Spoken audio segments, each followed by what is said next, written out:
Hey guys, this is Earnest James, host of the Deal to Heal with E. James podcast, and I got a question to ask you. Could you buy me a cheeseburger? Better yet, could you buy me a value meal? Yes? Well, guess what? I don't need a value meal. However, for the cost of a value meal, you can support this podcast to keep us on the air. Just go to Patreon/Deal to Heal podcast and choose any one of the three tiers that's available. And if you just want to make a one-time donation, go to Cash App and make a donation to $E James, the number 418. Make a one-time donation to the Cash App, or again, go to Patreon to support this podcast and keep us on the air. Thanks in advance. Be blessed.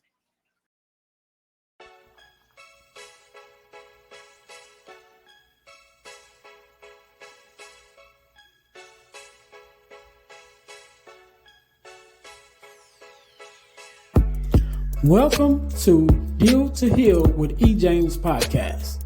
On this podcast, my guest and I will discuss topics and ways to help us to heal in every area of our lives. I believe that everyone can live a life that is happy, healthy, and whole. So I'm on a mission to help people to deal, heal, and fulfill. Deal with your problem, heal from the pain, and fulfill your purpose. Thanks for tuning in. Let's get to it.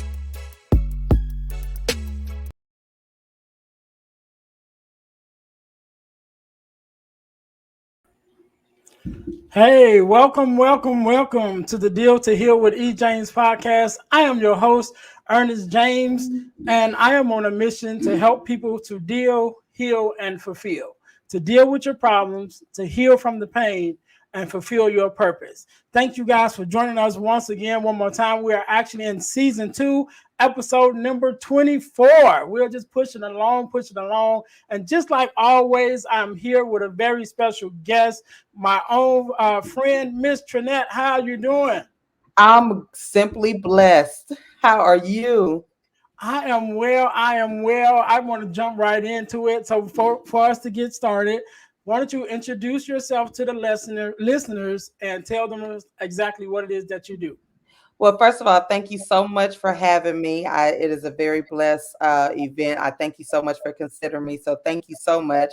I am Coach Trinette Collier. I am a certified relationship coach.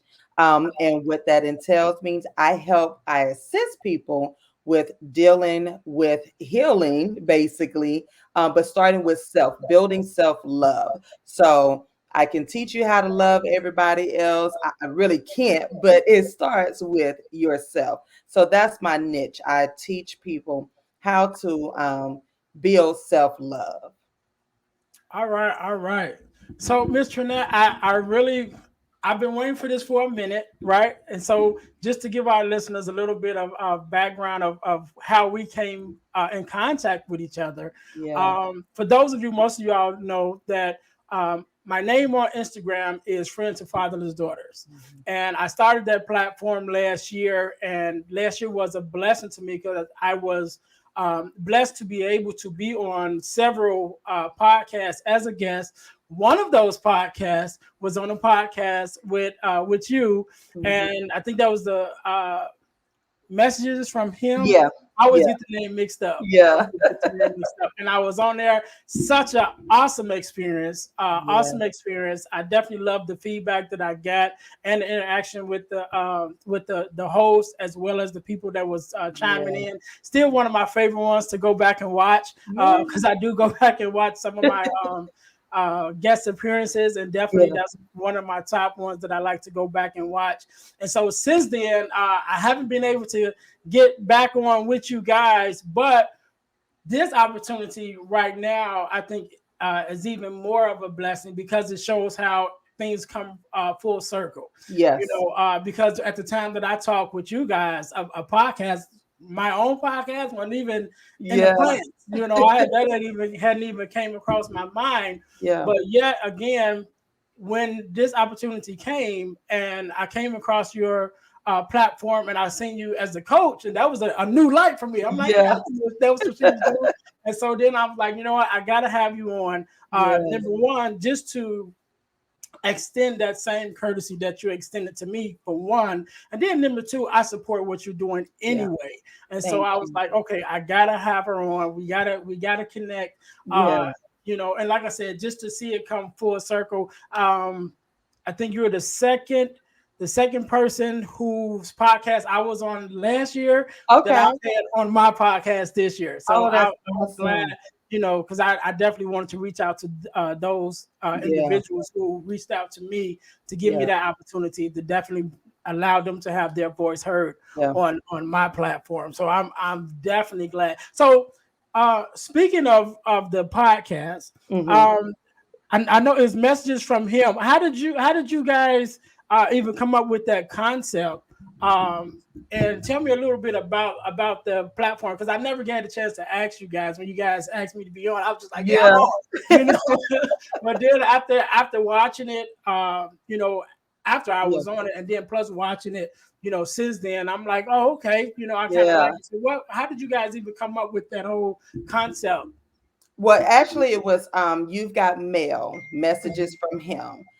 That was what God birthed in me to give Black men a platform where they can share life, Mhm. finances, love, relationships, all of that. And so he birthed it in me. I was nervous because I was not thinking of radio, podcast, any of that. And I asked, I pitched it, and um, the fellas at that time, they were interested in it, and they were like, okay, you have a show. And that's how it was birthed. And I just recently changed the name over to the mail room messages from him. So it's still MALE.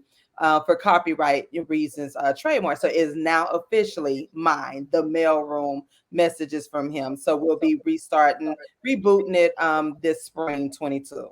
So that's how it just allowed men to come on and talk about life issues, because what God had placed in my spirit was that we as women really don't listen to you all, and you all have a lot to say, I would say, rewind. I wish I had a rewind, but I was like, say that again. We know, and I had to admit I was one of those people, one of those women. I'm just like, I know, I'm this, that, another, and me and God had to say, you know what, you really don't listen, So he put it in me. He was like, give them a chance, listen to them. If we're constantly talking about you all are the head and not the tail, we have to be obedient and do that. So as a kingdom, as a faith walk, in that faith walk and kingdom building, I had to be obedient. I'm like, okay. I was nervous, but when I tell you the feedback has been phenomenal, the men, the feedback from men have just been awesome. It's like, oh, you mean I get to talk and y'all get to listen? So that's how it was birthed. That's how it began. How long were you guys on, or are you guys on? We're still on. We're just taking a hiatus, just because just to give everything a break, and just come back. Like I said, reboot it. I actually went on in 2018. So for 3 years when I ended it, so I just ended at a different location. So now I'll be rebooting it with a different cast, and just a different location. So we'll be coming back in March. Hopefully in April. We're scheduled to come back in April. Okay, cool. So another question, 'cause I think I heard you say, or if I'm not mistaken, are you also doing another podcast that deals with your platform now with the coaching program? Yes. So I will actually have two. I originally had my first book was Woman on Fire. And so out of that, that was really basically a journal about my divorce at that time. And so out of that was birthed a podcast called Woman on Fire, and where I would talk with women who've gone through. And so recently with the Steps Coaching, I just renamed it. So both podcasts actually will be coming out in the springtime.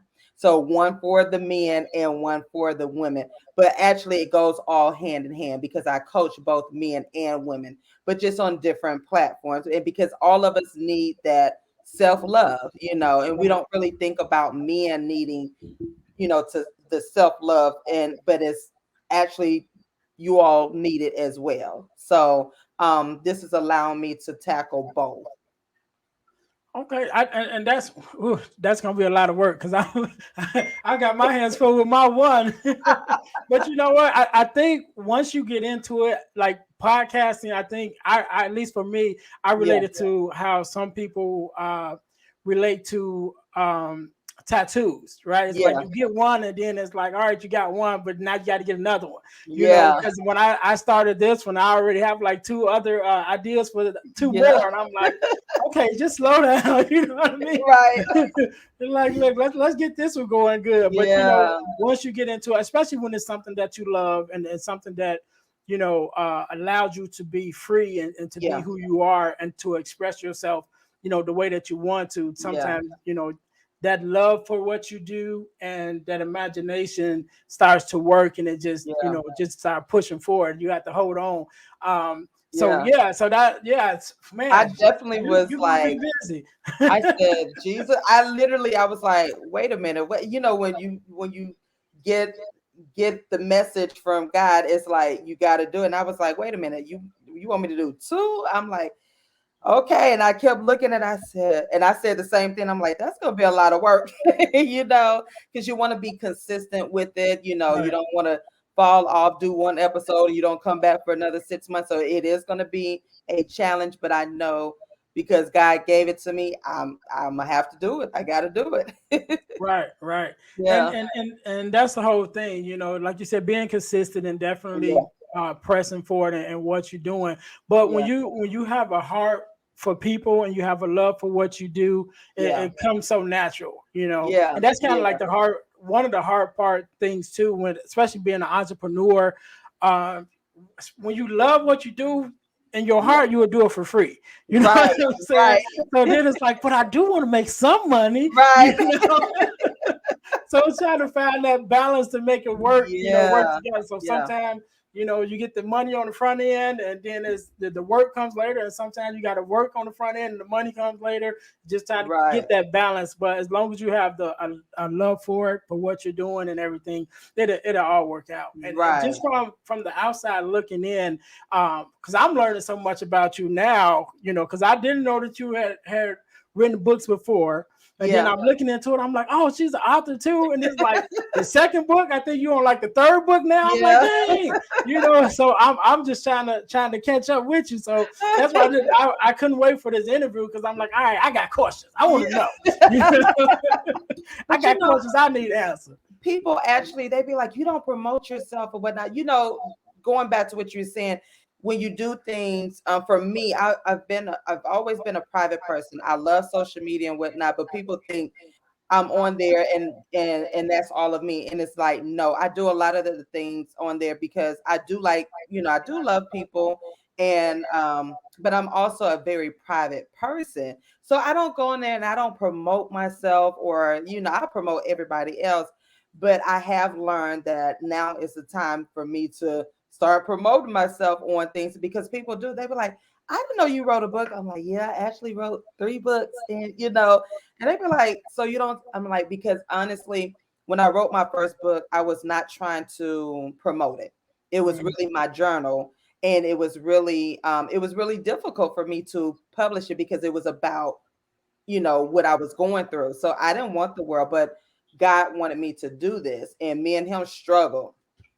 I was like, I'm not publishing this. So I did not, I didn't promote it, like that. So it sold, but it wasn't like I went on a book tour or anything like that. But like you said, when you love doing something, it just really it's natural, So I love doing it, but at the same time, I do want to be like, I do want to retire from it, and do something, get paid for it and whatnot.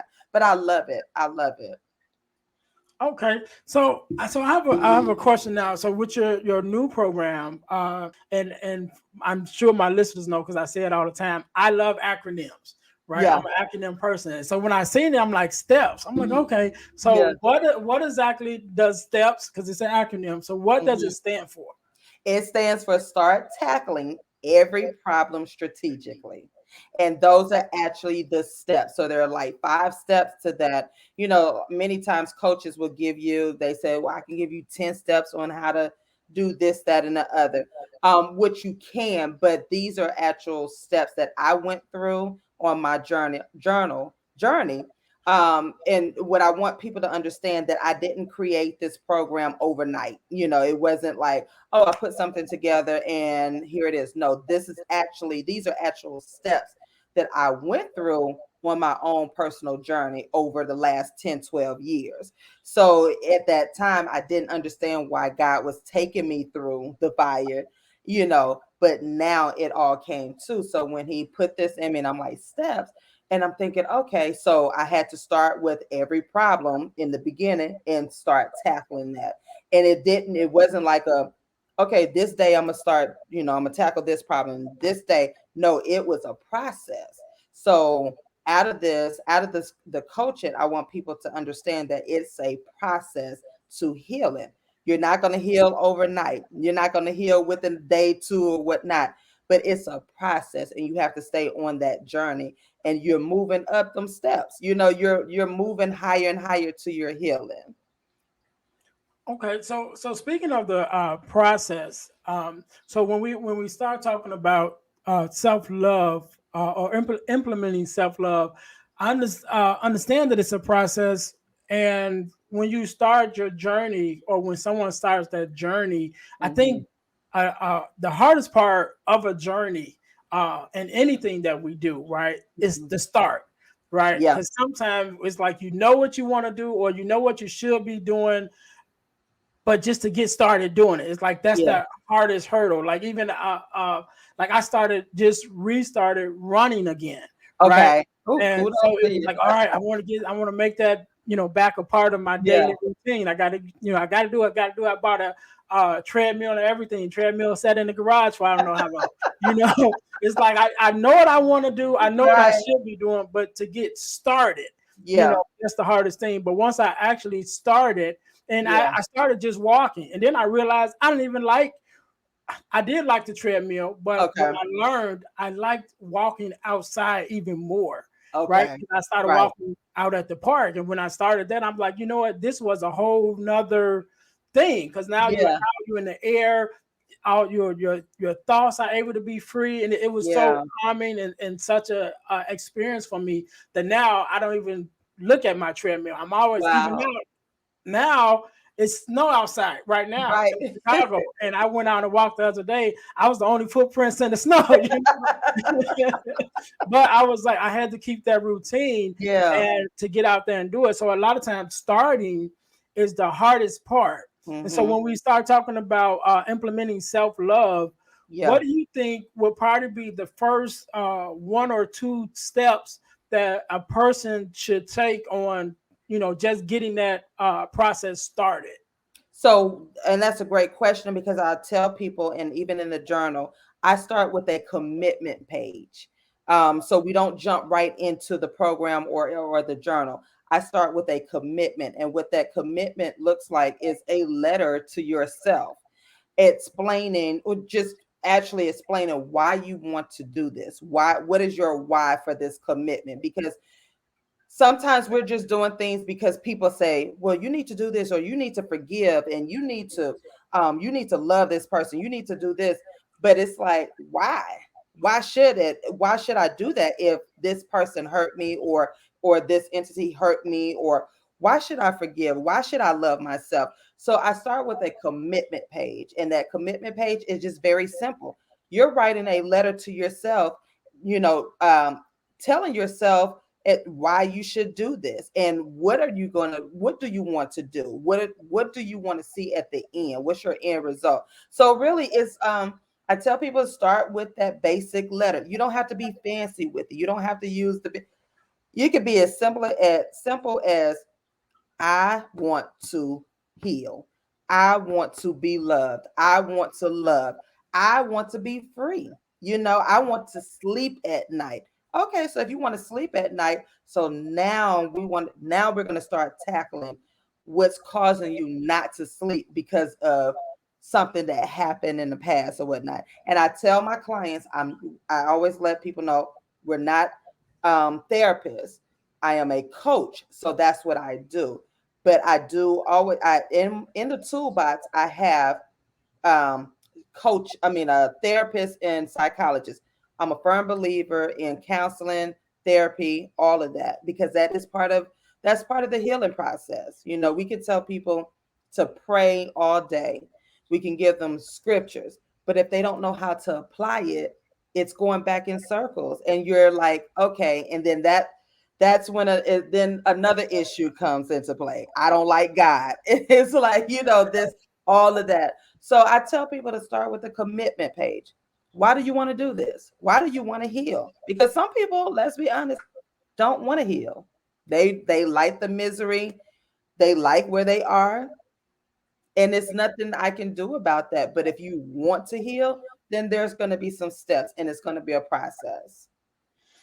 Oh, you said a couple of things and that last one, I part of me really want to jump on that last one, but I'm gonna let that one go. I'm gonna let that one go. But you mentioned two things that I wanted to touch on. One of them was therapy, right? Because I know that just growing up in our communities, a lot of time is looked down upon on in some cases. Some of it is just shame. Even if it's not looked down upon, it's like, well, I don't want to be labeled as crazy. You know what I mean? So we have all those things that go along with even having a thought to even try therapy. But I'm also someone who definitely believes in it. Mm-hmm. And I always have, but one of the things that really made me kind of open up to it, it wasn't necessarily a therapist, but when my mom passed away, and my mother-in-law at the time, they passed away 3 years apart from each other. My mother-in-law passed first, and then my mom passed 3 years later. So going through that time period, which was a very hard time period for me, I went into a deep depression. I talked about it a whole lot of times on the podcast, but I went through a deep depression. I was even thought about committing suicide. That whole time period was just bad for me. But in the midst of it, I went to bereavement counseling.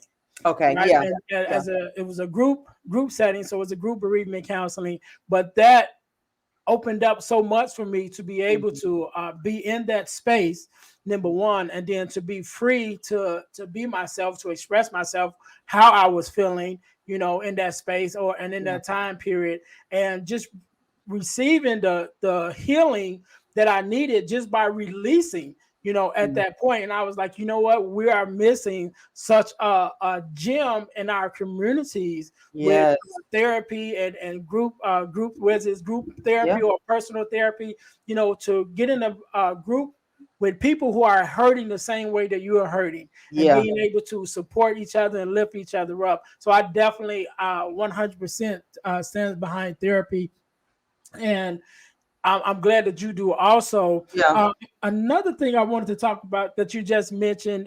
So your book, the book that's out now, it's a journal. It's a journal. It's Steps to Self-Love. It's a 30-day journal to building self-love. I put 30 days on there because, of course, the time depends on you. But you can start the process in 30 days because, it takes like the 21 days to form a habit or break one. So within that 30 days, you should be able to make that commitment where you can be on track to say, you know what, this is part of my regimen. This is part of, okay, I need to spend some time with myself. But of course, however long it takes you, that's okay. Because again, there are going to be some moments where you don't feel like writing. You don't feel like tackling anything, because things happen, life happens. But so yes, it's a 30-day journal to self-love, building self-love. And I like that because I know that writing is so therapeutic, right? Yeah.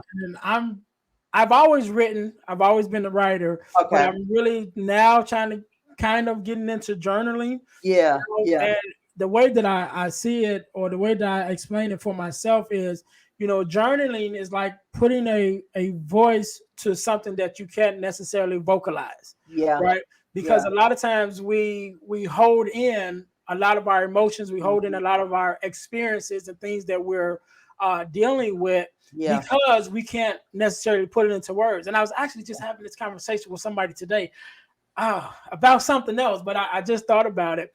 But what I was sharing was that when it comes to writing things down, is such there's so much power in it, right? Yeah. And even the Bible says, write the vision and make it plain. But Mm-hmm. the thing is, a lot of times when we're trying to say something, Mm-hmm. we don't always have the words to say it, right? Yeah. Even in the midst of we're trying to explain it.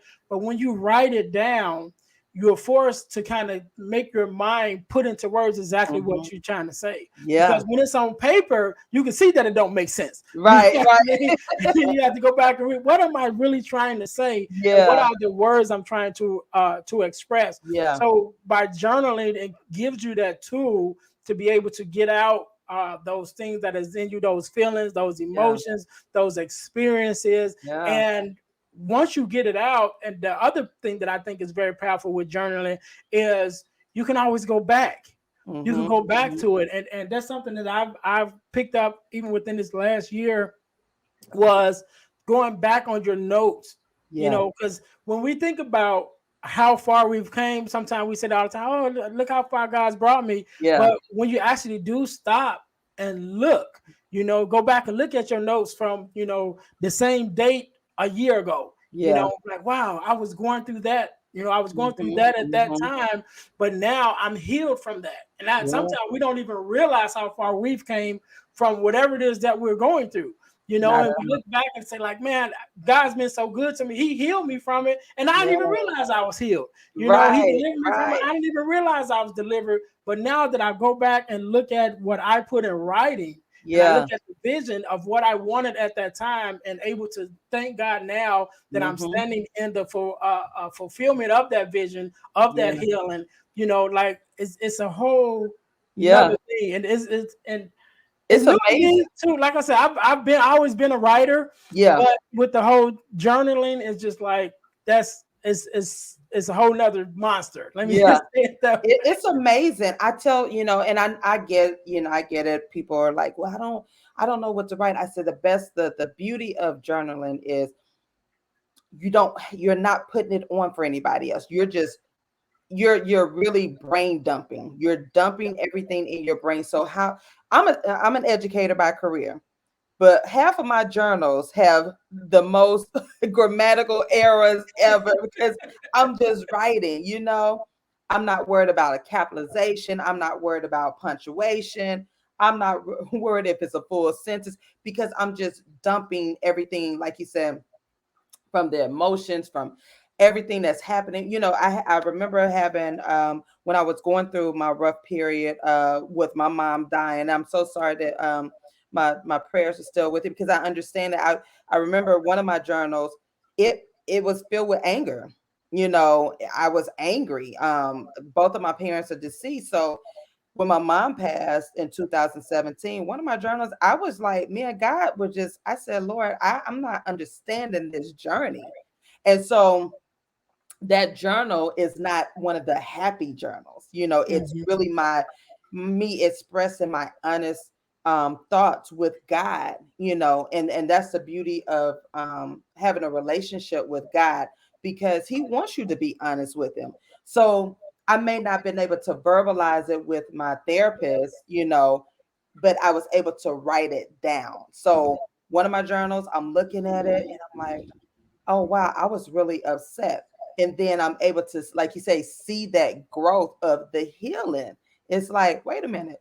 Last year around this time, me and God we were not on one accord right now, but look at where I am now. Me and Jesus, that's my BFF, So you look at your growth, and that's healing, because many people don't understand the healing it comes in many forms, it just looks different for everyone. Your healing is not gonna look like my healing. My healing may be like, oh, I was able to get up out of the bed and put some clothes on. That's a step, whereas somebody else is healing like, oh, well, they're able to go and finish work and go to work, still hang out and go to therapy. That's their healing. So everybody's healing process is very different. And that's why I want people to understand with the journaling, it's an outlet. It's an outlet that's safe. It's in a safe space, because again, you may not be able to share with your therapist, or you may not be able to share with your family and friends. And sometimes you just need that quiet, safe space that's going to be for you and God. And then afterwards, there have been journals where I literally burned them afterwards, like a whole journal I've written. One of the journals I did get rid of was after my divorce. It was a beautiful, I love spending money on journals. So, I'm like, I'm gonna keep this journal forever. But actually, after I wrote the Woman on Fire book, God was like, okay, now you can get rid of it. You can release it. And I'm like, no, this is a beautiful journal. Like, this is mine, but I had to be obedient. But what it was saying was that chapter is now closed. Mm-hmm. So you don't need to hang on to that because that was part of your healing. And so I had to burn those pages, and it was a release. It was healing. So sometimes, again, journaling I love it. I started journaling when I was about 10. And back then it was diaries. So I had the diaries, and I actually still have it. And then it just grew from there. Literally, I have journals for everything. It's ridiculous. I would just pick up a journal. Like, I love, dollar store journals, Barnes and Noble's journals, any journal. And that's why God was like, okay, it's time for you to release your own journal. Show people how you actually went through the process. And so that's where that actually came from. I like that, and one of the things that you said, I just want to touch on real quick when you mentioned about burning the pages. Mm-hmm. That within itself, I had a similar experience earlier, not this year, but last year that I did. I was part of this little group thing. We were doing some things, but that was one of the things that we did was like write down some things that you want to heal from, or some things that you want to release from.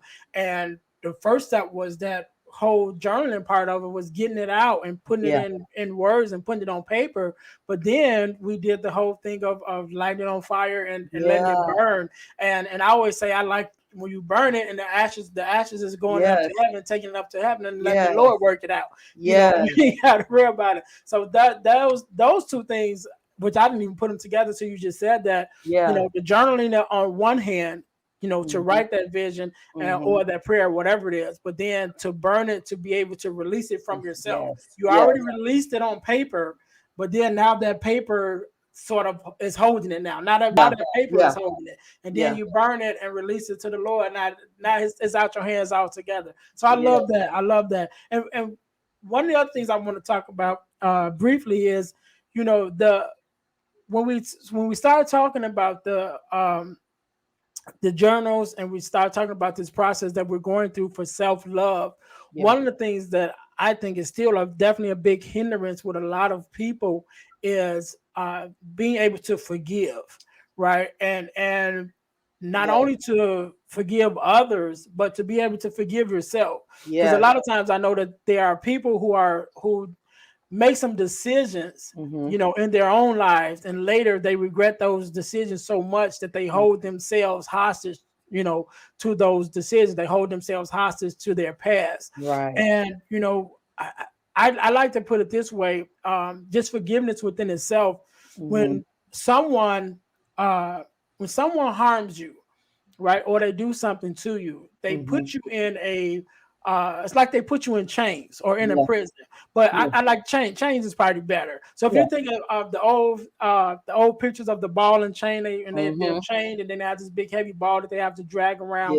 So when someone harms you or hurt you, they kind of put you in these chains, right? And now you're carrying that hurt around until you're able to release yourself from it. Yeah. But the problem that most people don't realize is you hold the keys to the chains. They Yes. put the chains on you, but you hold the key to the change, and the Yeah. key to the chains are is forgiveness. Yeah. When you're able to forgive that person without an apology, forgive them without making amends, forgive Mm-hmm. them without necessarily getting closure, but that's the key to you releasing yourself, Yeah. from those chains, so you are able to move forward yourself, and and go into your own healing, to heal from whatever that situation was that Yeah. you're carrying it around. But I Yeah. think that's a understatement, or a misconception that a lot of people have with forgiveness, because it's like, well, they did this to me, I don't want to forgive them, but it's Yeah. not for them.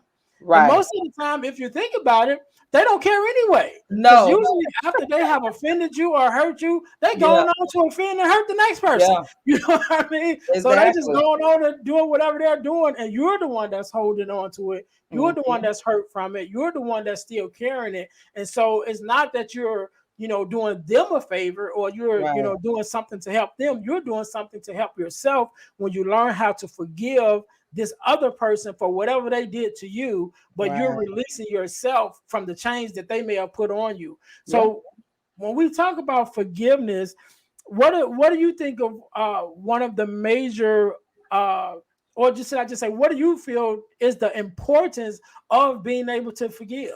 I mean, you hit it. I totally agree. That's just going back off of my, again, all of my when I coach people, I tell people I'm not just telling you anything. These are experiences I've gone through, and not just within a year or two, like over time.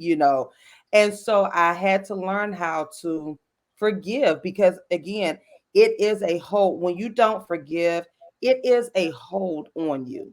And I can admit, I am very transparent. I was one of those people. I would ask God to strike them down when they hurt me. I'm like, Lord, strike them down. I don't, I don't want to hear they hurt me. They hurt my feelings. Strike them. I was adamant about it because I wanted that revenge. And what I found out every time I would ask, because I was stubborn with it. I was like, I'm not forgiven. They hurt me, this, that, and the other. Strike them, Lord. But it was harming me. Those people they were gone living a life. They were prospering in their endeavors, and I was angry. I had been like angry with things, and it was wearing on me. And you can see it. You know how you can see anger on people, you can see hurt on people, and that's where I was. And then I had to say, okay, God, I'm gonna try it your way. I'm gonna do this forgiveness thing. And once I started that journey, I was like, oh, this was an amazing feeling. Like I was able to understand the purpose of forgiveness. It wasn't for them, it was for me, to release me of the hurt, the pain, all of that, so that I can receive God's blessings, because I couldn't receive God's blessings all because somebody else. No, that wasn't fair. So when I started understanding the purpose of forgiveness, and then I started thinking like, well, I'm always asking God to forgive me, and He forgives us. So I have to really forgive the other person too. Now, what people don't understand is, just because you forgive that person doesn't mean that you have to go back into that relationship. Mm-hmm. You don't have to connect with that person again, because God is like, okay, they did hurt you. That's a given. You can forgive them, but you can part ways, and it's okay. And that's where we get stuck, because we figure, oh, well, I forgave them. I ain't trying, because I hear a lot of people say, well, I don't want to, I can't never forget, and I ain't can never forgive. I'm like, so that means you're never forget, you're gonna keep this in your spirit. Like God forgives us, and He throws it out there in the sea of forgiveness. He doesn't hold it over our heads. So we have to understand, let it go, because if not, it's going to eat away at you, and you will not be able to live. And I had to be determined, I want to live.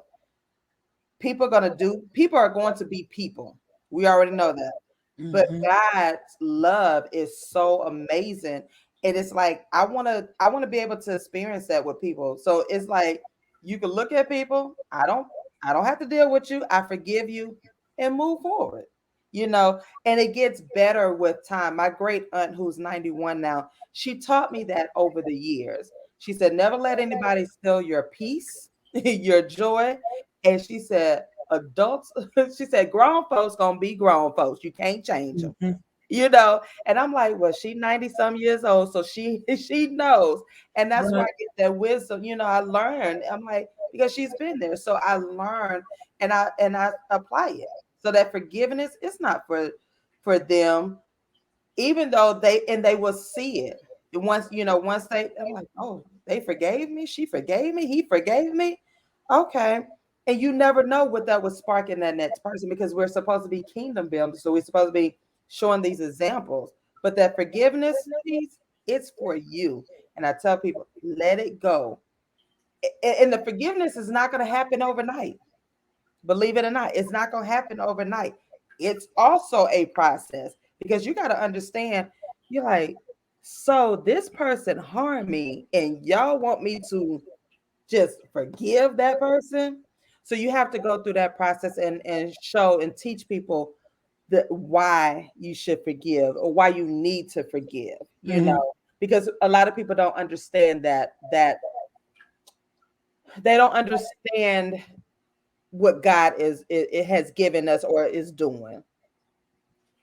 And I one of the things that you said that I really like, which is going to kind of go into the next thing I want to talk about before we go, and that's boundaries, right? Yes. Because like you said, people think that just because you forgive, now you got to be back, friends with that person, and y'all got to make amends, and no, that's not the case. You have to forgive for yourself. But once you've been released from those chains, you're not going to go back to that same person to give them the opportunity to put them chains on again. So that's where our boundaries come in. And I always say boundaries serve three purposes, right? Is they protect you from others, they protect others from you, and they also protect you from you, right?